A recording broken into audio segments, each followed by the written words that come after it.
வணக்கம் நண்பர்களே, மீண்டும் நான் உங்கள் ஆர்ஜே நித்யஸ்ரீ. நிவி அம்மு அவர்களுடைய புதிய கதையில உங்களை சந்திக்கிறதுல ரொம்ப ரொம்ப மகிழ்ச்சி. சிதைக்கும் சித்திரவதை நீ எடி நீ எடா. இந்த கதையை கேட்கறதுக்கு முன்னாடி நம்ம சேனலை மறக்காம சப்ஸ்கிரைப் பண்ணிடுங்க. உங்க ஃப்ரெண்ட்ஸுக்கும் ஷேர் பண்ணுங்க, லைக் பண்ணுங்க, கமெண்ட் பண்ணுங்க. வாங்க நம்ம புது கதைக்குள்ள போகலாமா? சிதைக்கும் சித்திரவதை நீ எடி நீ எடா. சித்திரவதை 1. சுவரில் மாட்டப்பட்டிருந்த புகைப்படத்தை வெறிக்க வெறிக்க பார்த்து கொண்டிருந்தவன் கண்களில் தென்பட்ட கொலை வெறியில் அனைவரும் பயந்து போனார்கள். தம்பதிகளாக நேரில் நிற்க வேண்டியவர்கள் சுவரில் தொங்கிக் கொண்டிருந்தனர். அவனின் தாய் தந்தையர். தனக்கென்று இருந்த உறவு, பெற்றோர் என்றால் உயிர் என்று அவர்களை இழந்து தவிப்பவன் கையில் இருந்த போட்டோவில் அழகாக சிரித்துக் கொண்டிருந்தாள் தீட்சிதா என்ற தீ. என் அப்பா அம்மாவை கொன்னுட்டு நீ மட்டும் சிரிச்சு சந்தோஷமா இருக்கியாடி? விட மாட்டேன்டி உன்ன. ஒவ்வொரு நிமிஷமும் ஏன் பிறந்தோன்னு நினைச்சு நினைச்சு நீ துடிக்கணும். ஒவ்வொரு நிமிஷமும் உன்னை அணுவ சித்திரவதை பண்ண போறேன்டினா. இந்த உலகத்துல எந்த மூல முடுக்குல இருந்தாலும் இந்த ராதாகிருஷ்ணன் பார்வையிலிருந்து தப்பிக்க முடியாதுரே. சாவ கூட உனக்கு சீக்கிரம் தரமாட்டேன். உன்னை சுத்தி உனக்காக இருக்க யாரா இருந்தாலும் அவங்களையும் அழிப்பண்டி என்று சூளுரைத்தவன் புகைப்படத்தின் முன்பு எரிந்து கொண்டிருந்த விளக்கில் தீட்சிதா போட்டோவை காட்டியபடி எரிய வைத்தான்.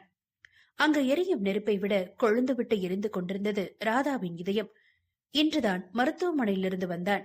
தன்னுடைய கடந்த காலங்கள் அனைத்தையும் மறந்துவிட்டு கண் விழித்ததும் அவனுக்கு முதலில் கூறப்பட்டது தாய் தந்தையர் இறப்புதான். தன்னுடைய அடையாளம், பெயர், உணர்வு அனைத்தையும் மறந்து நிற்பவன் தன் கடந்த காலத்தை மீட்டெடுப்பானா? ராதா, இன்னும் எவ்வளவு நேரம் நீ இப்படி நிப்ப? ஹாஸ்பிட்டல்ல இருந்து வந்து கொஞ்ச நேரம் கூட ஆகல. உன நல்லா ரெஸ்ட் எடுக்க சொல்லிருக்காங்க டாக்டர். எனக்குன்னு இருக்கிறது நீ மட்டும்தான் ராதா. என் அக்காவும் மாமாவும் என்னை விட்டு போன பிறகு நானும் அவங்களோட போகாம உயிர் வாழ்றதே உனக்காக மட்டும்தான். ரொம்ப உன்னை கஷ்டப்படுத்திக்காம இரு ராதா. தெய்வமா இருக்க அக்காவும் மாமாவும் எப்போது நமக்கு துணையா இருப்பாங்க. நீ போய் ரெஸ்ட் எடு. சித்தி உனக்கு சாப்பிட ஏதாவது எடுத்துட்டு வர. இல்ல, வேண்டாம், எனக்காக எதுவும் எடுத்துட்டு வர வேண்டாம் என்றான். காஞ்சனமாலாவை திரும்பி கூட பார்க்காமல் சென்றான். தன் அறைக்குள் நுழைந்தவன் எதையோ இழந்த உணர்வு, பழிவெறி ராதாவை மூச்சுவிட முடியாமல் தடுத்தது. உன்னை சீக்கிரம் கண்டுபிடிக்கிறேன்டி. உன்னை சித்திரவதை பண்ணி சதைக்காம நான் தூங்க மாட்டேன்டி. மீண்டும் மீண்டும் அதையே கூறிக்கொண்டவன் தூங்காமல் பால்கனியில் அமர்ந்தான். தொலைதூரத்தில் தெரியும் வெளிச்சம் போல ராதாவின் வாழ்க்கையானது. தன்னுடைய வெளிச்சத்தை மீட்டெடுத்தால் மட்டுமே இவனால் இருளில் இருந்து தப்பிக்க முடியும். மீட்டெடுக்காமல் விட்டால் இதே இருளில் மூழ்கி இருள்தான் வெளிச்சம் என்று நம்பி வாழ வேண்டும். காஞ்சனா சமையல் அறையில் நின்று ராதாவுக்காக தன் கையால் சமைத்தவள் அதை தானே எடுத்துக்கொண்டு ராதாவின் அறைக்குள் நுழைந்தார். கட்டிலில் ராதா இல்லாததைக் கண்டு பதறி தேடியவர் அவன் பால்கனியில் நிற்பதைக் கண்ட பிறகே பெருமூச்சு விட்டார். ராதா, வா, கொஞ்சமா சாப்பிடு. சித்தி உனக்காக சமைச்சு எடுத்துட்டு வந்திருக்கேன். அக்கா அளவுக்கு சமைக்க வரலனாலும் ஏதோ சுமாரா சமைப்பேன். காஞ்சனாவை ஒரு பார்வை பார்த்தவன் இறுகிய முகத்தோடு வந்து அமர்ந்தான். 4 வாய் கூட சாப்பிட்டு இருக்க மாட்டான். போதும் என்று தடுத்தவன் எழுந்து விட, ராதா இன்னும் கொஞ்சம் சாப்பிடு, உடம்புல கொஞ்சமாவது தெம்பு வரணும்ல. எனக்கு வேணானா விடணும், என்னை கட்டாயப்படுத்தக்கூடாது என்று ரௌத்ரமாக கூறியவன் வார்த்தையை அதற்கு மேல் மீற காஞ்சனா என்ன முட்டாளா? சரி, மாத்திரை போடுறாதா. நீ மாத்திரை சாப்பிட்டு உடம்பு சரி பண்ணாதான் நம்ம குடும்பத்து துரோகியை அழிக்க உனக்கு பலம் கிடைக்கும். நீ எதிரிய வேட்டையாடணும்னா அதுக்கு உன் உடம்பு முழுசா குணம் ஆகணும் ராதா என்றார் மாத்திரையை நீட்டியபடி. காஞ்சனா கையில் இருந்த மாத்திரையை வாங்கி போட்டவன் வாசலை கை காட்டினான். வெளியே போங்க என்று. தான் கொண்டு வந்த பாத்திரங்களை மறக்காமல் கையில் எடுத்தவர் மாத்திரை பையும் எடுத்துக்கொண்டு வெளியேறினார். அவருக்காக ராதா அறையை எட்டி எட்டி பார்த்தபடி காத்திருந்தாள் மிருதுலா. காஞ்சனா படியில் இறங்கி வருவதை கண்டவள் அவர் பின்னாடியே ஓடினாள். ராதா சாப்பிட்டானா? சாப்பிட்டா மிரு. மாத்திரை? அதையும் சாப்பிட்டான். பார்க்கவே வேதனையா இருக்கு எனக்கு மிரு. கொடைக்கானல் குளிர் உடலை வாட்டி வதைக்க அது கூட பொருட்படுத்தாமல் போர்வையை பொருத்தியபடி ஜன்னலில் சாய்ந்து அமர்ந்திருந்தாள் தீட்சிதா. அவள் மடியில் பிறந்து 3 மாதமே ஆன ஆண் குழந்தை தவழ்ந்தபடி அழ, குழந்தையின் அழுகுரலில் சுயநினைவு வந்தவள் குழந்தையின் பசியை உணர்ந்து பால் கொடுக்க தொடங்கினாள். குழந்தை பால் சப்ப ஆரம்பித்ததும் சுவரில் சாய்ந்து கண்மூடி அமர்ந்தவள், எனக்கு நம்பிக்கை இருக்கு. எல்லாத்தையும் விட என் காதல் மேல அசைக்க முடியாத நம்பிக்கை இருக்கு. உன்னோட அப்பா வருவாரு, நம்மளோட தேடி வருவாரு. நீ பிறந்தது கூட அவருக்கு தெரியாது.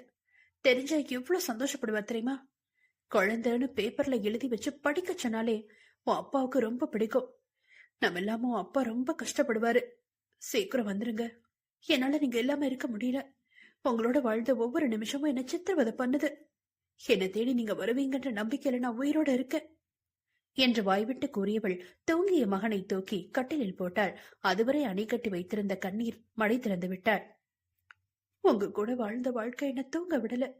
உங்க நெருக்கம் இல்லாம, உங்க நெஞ்சில சாயாம, என் உடம்பு முழுசும் உங்க விரல்கள் தீண்டாம எப்படி கண் மூடுறது? ஒவ்வொரு நாளும் செத்து செத்து பழகிற. எப்படி சொல்லி புரிய வைப்பேன்? எனக்கே என்னால புரிய வைக்க முடியலையே. இந்த உடம்புல உயிர் இருக்குது, நீங்க எங்களை தேடி வருவீங்கன்ற நம்பிக்கையில மட்டும்தான். என்னையும் என் நம்பிக்கையும் பொய்யாக்கிடாதீங்க. சீக்கிரம் வாங்க, தனியா வாழ முடியல என்றவள் உடலை குறுக்கி அமர்ந்து கொண்டாள். வெம்மி வெடிக்கும் அழுகையை உதட்டை கடித்து அடக்கினாலும் அவளின் விசும்பல் சத்தம் வெளியே கேட்கத்தான் செய்தது.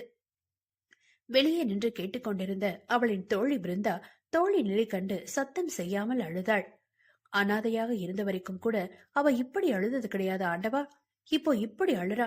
தினம் தினம் அவ புருஷனை நினைச்சு என்னைக்கு இவ கண்ணீர் நிக்குமோ? குழந்தைக்கு அப்பா கிடைப்பாரா தெரியல. பச்சை உடம்புக்காரி இப்படி அழுதுகிட்டே இருந்தா அந்த உடம்பு என்னத்துக்கு ஆகுறது? சொன்னா கேட்க மாட்டேங்கிறா.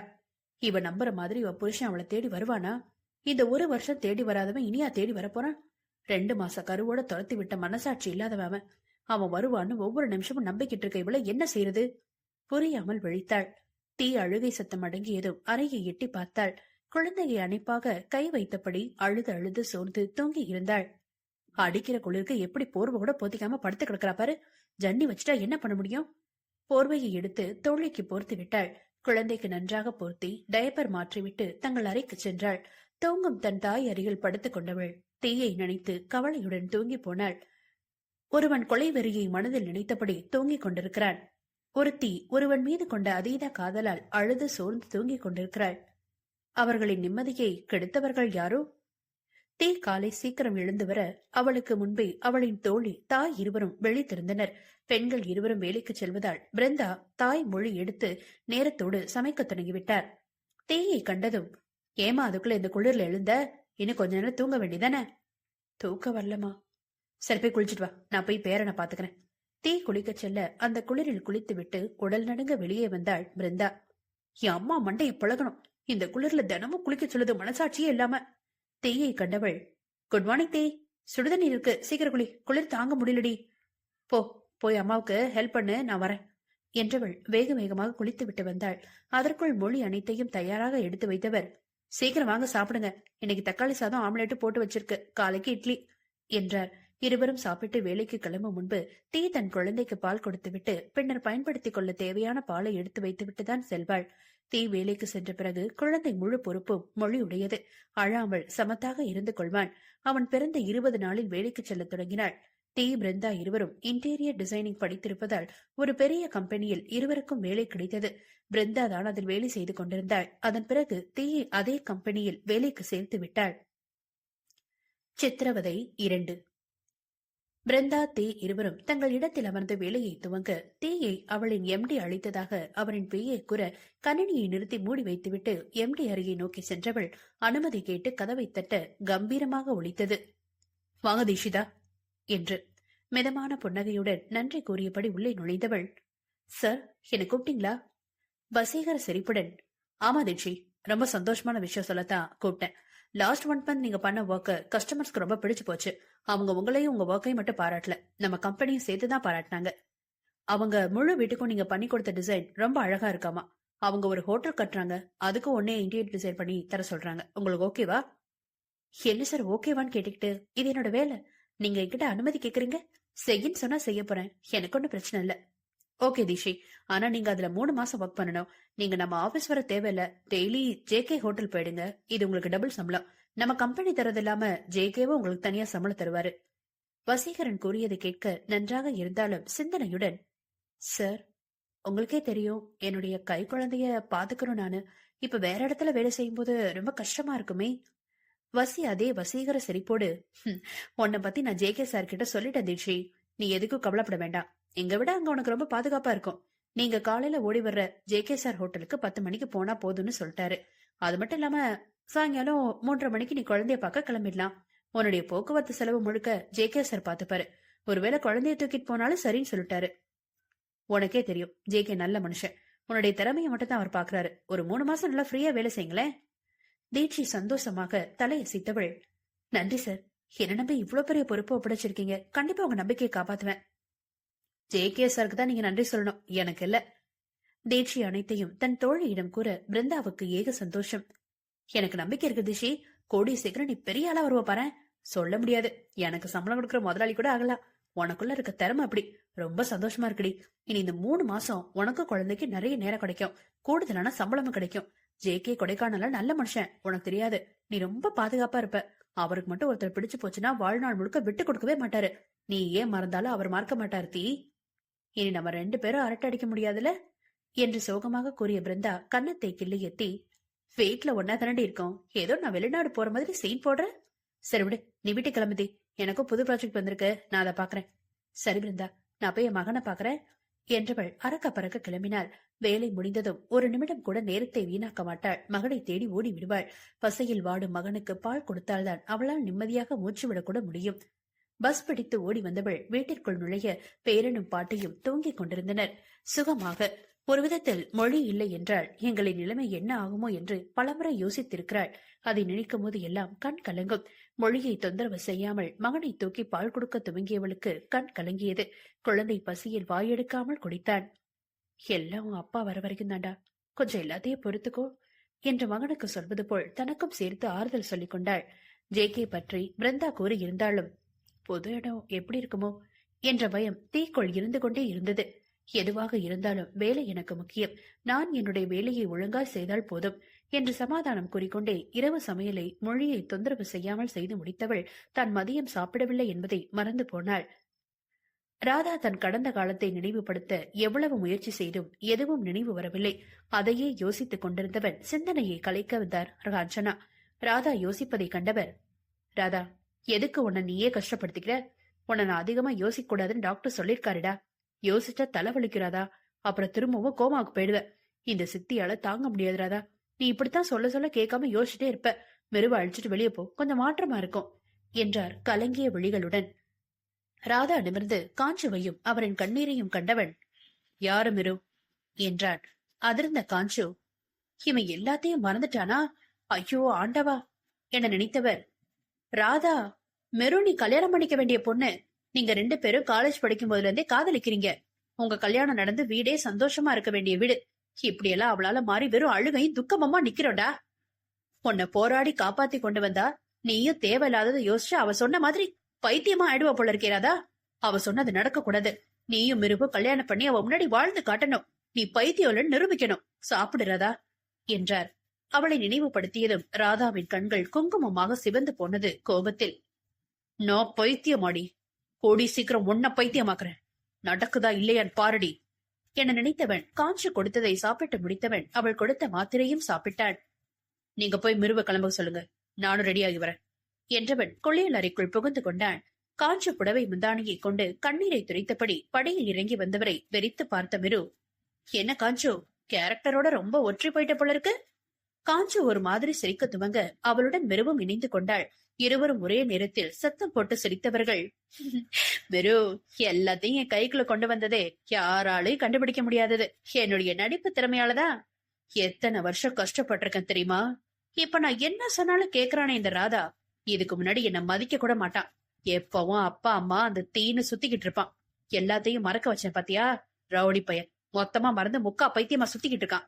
இப்படியே இவனை முழு பைத்தியமா மாத்தினும். இவனுக்கு எதுவும் தெரியாது. நான் தெரிய விட போறது கிடையாது மிருதுலா. நீ இப்படியே மச நின்னு காரியத்தை கெடுத்துறத. நான் சித்தி, ஒரு எல்லைக்கு மேல அவனை நெருங்க முடியாது. நீ அப்படி கிடையாது, அவனை முழுசா நெருங்க முடியும். ஏற்கனவே நீ யாருன்னு கேட்டுட்டான். நீ பயந்து பயந்து ஒளிஞ்சுக்கிட்டா அவனை நம்ப வைக்க முடியாது. நீ பயப்படாம போ. அவனுக்கு எதுவும் ஞாபகம் வராது மிருதுலா. வரக்கூடாதுன்னா அவனை யோசிக்க விடாம இருக்க. எங்க நான் கவனிக்காத நேரத்துல யோசி தொலைவான்னு தான் இந்த மாத்திரையெல்லாம் நானே குடுக்கறேன். கடைசி வரைக்கும் எதையும் ஞாபகம் வராம பைத்தியமா நம்ம சொல்றதுக்கு தலை ஆட்டிட்டு இருக்க வேண்டியதா.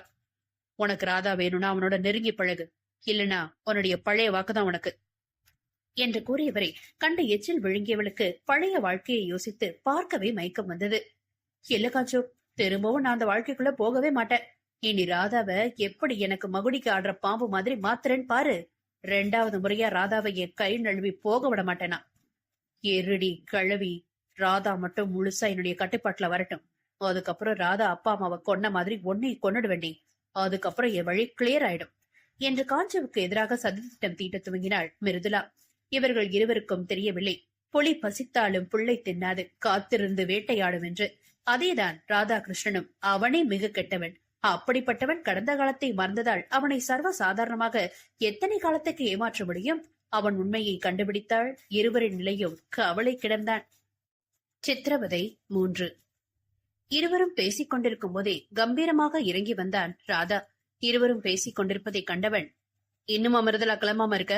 எனக்கு டைம் வேஸ்ட் பண்றது சுத்தமா பிடிக்காதுன்னு தெரியாதா என்று கடுப்பாக கேட்டவனை எச்சல் விழுங்கியபடி பார்த்தவள், நாரடி ராதா, உனக்காக தான் காத்துட்டு இருக்க என்றாள் பல்லை காட்டியபடி மிரு. ராதா மிருதுலாவை மேலிருந்து கீழ்வரை ஒருமுறை பார்த்தவள், சரிவா போலாம் என்று அழைத்தபடி முன்னே நடந்தான். மிருது காஞ்சுவுக்கு பாய் கூறியவள் ஓட்டமும் நடையுமாக ராதாவை தொடர்ந்து ஓடினாள். மிருதுவை ஒரு பெரிய ஷாப்பிங் மால் அழைத்து சென்றவன் காரை பார்க்கிங் பண்ணிவிட்டு வந்தவள் முழங்கையை சிரித்தபடி இறுக்கமாக பிடித்துக் கொண்டாள். ராதாவுக்கு அவள் பிடித்தது சுத்தமாக பிடிக்கவில்லை. இருந்தாலும் அமைதியாக அவளுடன் நடந்தவன் மறந்தும் அவளை திரும்பி கூட பார்க்கவில்லை. மிருவுக்கு செம்ம சந்தோஷம். இதே இடத்தில் தானே அந்த தீட்சி கூட கொஞ்சிக் கொண்டு வலம் வந்தாள். அன்று மிருவுக்கு உள்ளுக்குள் பொறாமை தீ கொழுந்து விட்டு எரிந்தது. இன்றுதான் கைகோர்த்து நடக்கும்போது கர்வமாக இருக்க, சீக்கிரம் உன்னை முழுக்க முழுக்க எனக்கு சொந்தமாக்குகிறாரா என்ற மனதில் நினைத்துக் கொண்டவள் வெளியே சிரித்தாள். உனக்கு ஏதாவது வாங்கணும்னா வாங்கிக்கோ மிருதுலா. சரி என மாடு போல் தலையசித்தவள், நீ கூடவே இருக்கணும், எனக்கு நீதான் எல்லாம் செலக்ட் பண்ணி தரணும் ராதா. ராதாவுக்கு மிரு அதிகமாக குழைவதாக தோன்றியது. அவளின் அசைவுகளில் தங்களை அனைவரும் அசிங்கமாக பார்ப்பது போல் தோன்றியது. நாசுக்காக அவளிடமிருந்து கையை பிரித்துக் கொண்டவன், உனக்கு என்ன வாங்கணுமோ வாங்கு, நான் கூட வரேன் போ என்று முன்னால் கை காட்டியவன் மிருவை எவ்வளவு முயன்றும் நல்லவிதமாக முடிவு செய்ய முடியவில்லை. அவனின் வெறுப்பில் எண்ணெய் ஊற்றுவது போல் துணி கடைக்குள் நுழைந்தவள் ஒரு துணி கடையையே வாங்கி குவித்தாள். ராதா மிருவை கேவலமாக பார்த்தவன் அவளுக்கு பை தூக்கும் வேலை எதுவும் செய்யவில்லை. அடுத்ததாக வாட்ச் கடைக்குள் நுழைந்தவள் காஸ்ட்லியான 3 வாட்ச் தேர்வு செய்து, ராதா இந்த 3ல என் கைக்கு எது அழகா இருக்கும், நீதான் செலக்ட் பண்ணி தரணும் என்றாள் செனுங்கலாக. ராதா சுற்றி இருந்தவர்களை நிமிர்ந்து பார்த்தவன் அனைவரும் தங்களை ஒரு மாதிரியாக பார்ப்பதை உணர்ந்து சட்டென்று கருப்பு நிற வாட்சை தேர்வு செய்தவன் உடனே இங்கிருந்து கிளம்பணும் என்று நினைத்தான். மிரு முகத்தை சுருக்கியவள், எனக்கு 3மே பிடிச்சிருக்கிறதா, எனக்காக வாங்கி தர மாட்டியா? ராதா 3ஐயும் பில் போட சொன்னவன் வெளியே வந்து விட்டான். அன்னைக்கு அவளுக்கு மட்டும் பல்ல கட்டிக்கிட்டு இதை எடுத்து கொடுத்ததி, அதை எடுத்துக்கோ அதை எடுத்துக்கோ இதை எடுத்துக்கோ, எல்லாமே அழகா இருக்கு, எல்லாத்தையும் வாங்கி தரவாத்தேன்னு அவள் நெஞ்சா. அவளை உரசிக்கிட்டே சுத்துனா, பை தூக்காத கை வலிக்கணும் கொஞ்சனா, இன்னைக்கு ஏன் கூட மட்டும் ரொம்ப கசக்குதடா உனக்கு என்று நினைத்தவள், இரு எத்தோட விட மாட்டேன் என்றவள் அடுத்து செருப்பு கடைக்குள் நுழைந்து கொண்டாள். அது வேண்டும் இது வேண்டும் என்று ஒரு நாள் முழுவதும் சுத்த விட்டவளை கண்டவனுக்கு கோபம் உச்சந்தலைக்கு ஏறியது. மிருதுலா, உனக்கு வேணுங்கிறத வாங்கிக்கிட்ட கார்கிட்ட வந்துரு, எனக்கு தலை வலிக்குது என்றவன் சரசரவன படிகளில் இறங்க துவங்க தனியாக வாங்க அவளிடம் ஏது காசு? அவளும் ராதா பின்னாடியே ஓடினாள். ராதா காருக்குள் அமர்ந்தவள் ஜன்னலை திறந்துவிட்டு சீட்டில் கண்மூடி சாய ஒருவன் தேய் பிடிக்க முத்தம் கொடுடி என்ற பாடலை பாடியபடி ராதா காரை கடந்து சென்றான். அவன் பாடிய பாடலில் இருந்த தீ ராதா மனதில் ஆழமாக பதிந்தது. தேய் தேய் தேய் என்று அதையே சொல்லிக் கொண்டிருந்தவன் கண்முன்னே ஏதோ நிழலாட சட்டென்று இறுக்கமாக கண்மூடி கொண்டவனை தட்டி எழுப்பினாள் மிருதுலா. ராதா ராதா என்னாச்சு என்று அவள் உலுக்கிய உலுக்களில் ராதாவுக்கு ரத்த வாந்தி ஒன்றுதான் வரவில்லை. எனக்கு ஒண்ணு இல்ல மிரு, அமைதியா உட்கார் போலாம் என்றவன் அவள் அமர்ந்தாளா என்று கூட பார்க்காமல் காரை ஸ்டார்ட் செய்து ஓட்ட துவங்கியவன் மனம் முழுவதும் தீ பிடித்து எரிய துவங்கியது.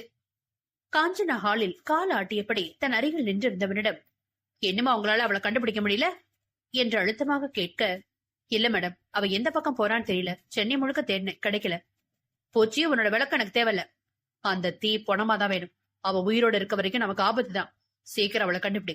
எனக்கு தெரிஞ்ச அவ சென்னையில இருக்க வாய்ப்பு இல்ல, வெளியூர்ல தேடு, உங்களுக்கு கத்தையா செலவு பண்றேன், ஏதாவது உருப்படியா பண்ணு பூச்சி.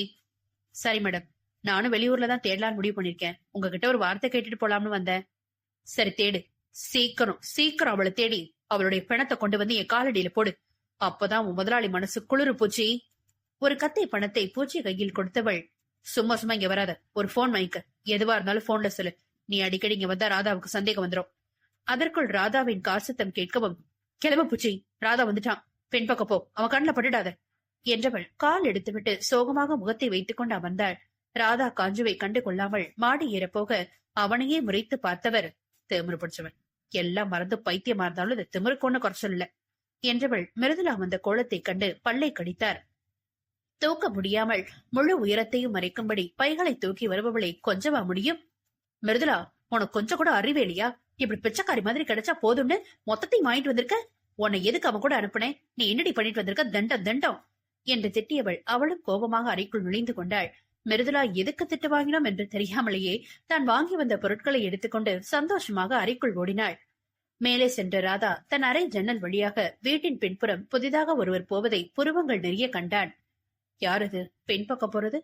அவனுடைய முகம் தெரியாததால் குழம்பியபடி கட்டிலில் அமர்ந்து கண்மூடி கொண்டவன் மனம் தீயையே சுற்றி வந்தது.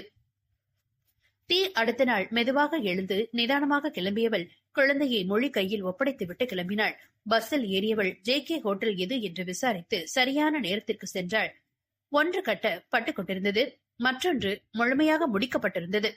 எங்கு போவது என்று தெரியாமல் தீ முழிக்க அதன் அருகில் பெரிய கட்டிடம் ஒன்று JK குரூப்ஸ் என்ற பெயர் பலகையை தாங்கி நிற்க அதை பார்த்து கொண்டிருக்கும் போதே ஒருவன் ஓடி வந்தவள், நீங்கதான் தீட்சிதாவா என்றார்.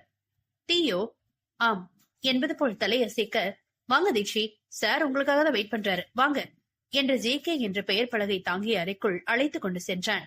வெள்ளை நிற உடையில் கம்பீரமாக அமர்ந்து கணினியை பார்த்து கொண்டிருந்தவர், சார் தீக்ஷி மேடம் வந்துட்டாங்க என்று தன் PA குரலில் நிமிர்ந்தவர் மிதமான புன்னகையுடன் வரவேற்றார். வாமா, உனக்காக தான் வெயிட் பண்றேன். வசி சொன்னா இன்னைக்கு நீ வருவன்னு.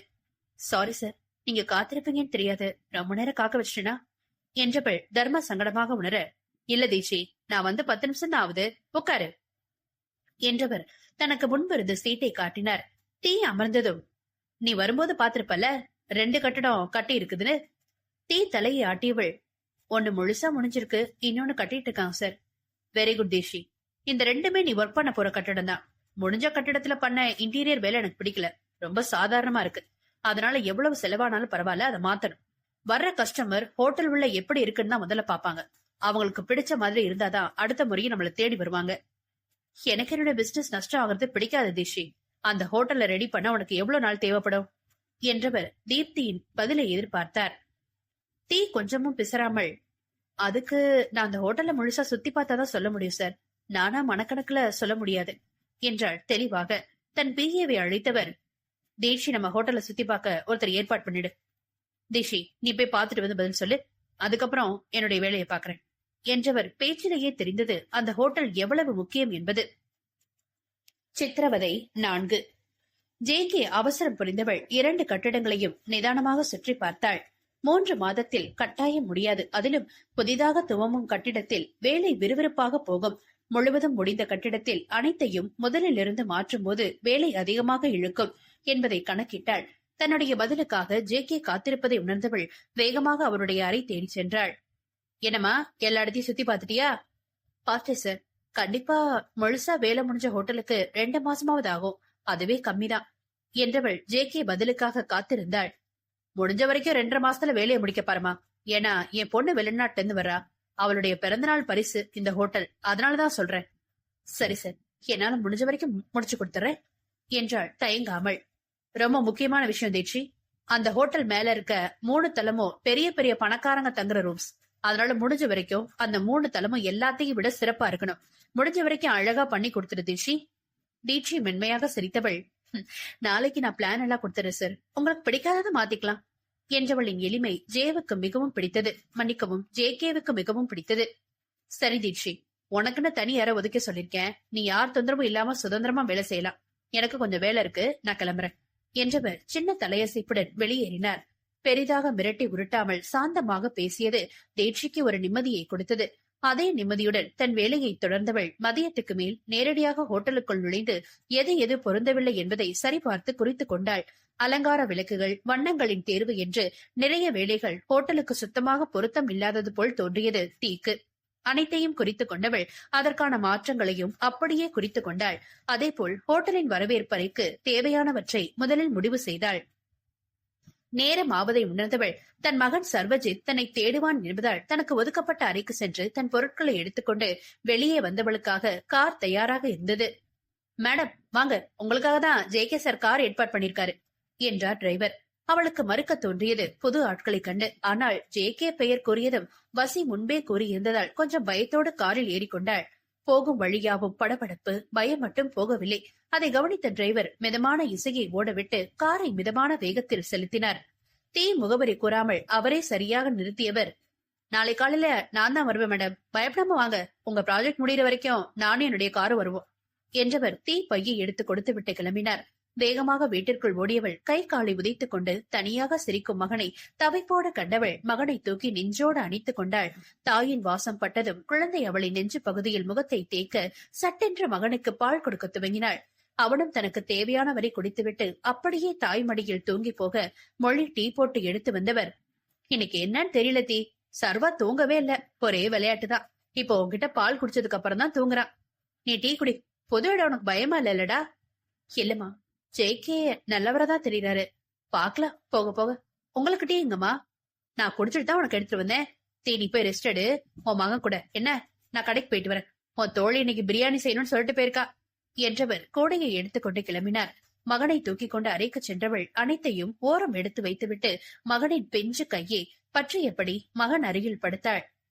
உங்க அப்பா கைய அதிக நாள் கூட நான் பிடிக்கல சர்வா, எல்லாமே மாறிடுச்சு. ஏதோ அவர் என்ன தேடுவாங்கிற நம்பிக்கையில தான் நான் உயிரோட இருக்கேன்.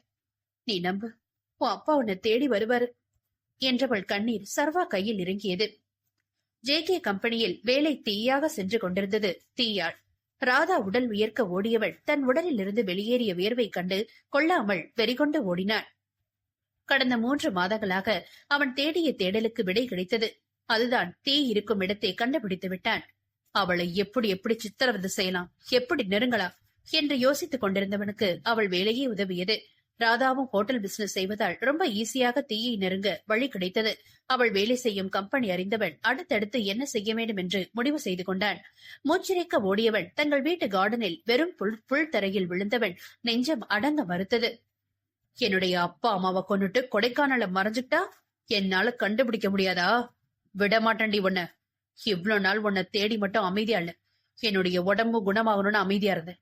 இனி என்னுடைய ஆட்டம் ஆரம்புண்டி, இனி என்னுடைய புது அவதாரண்டி.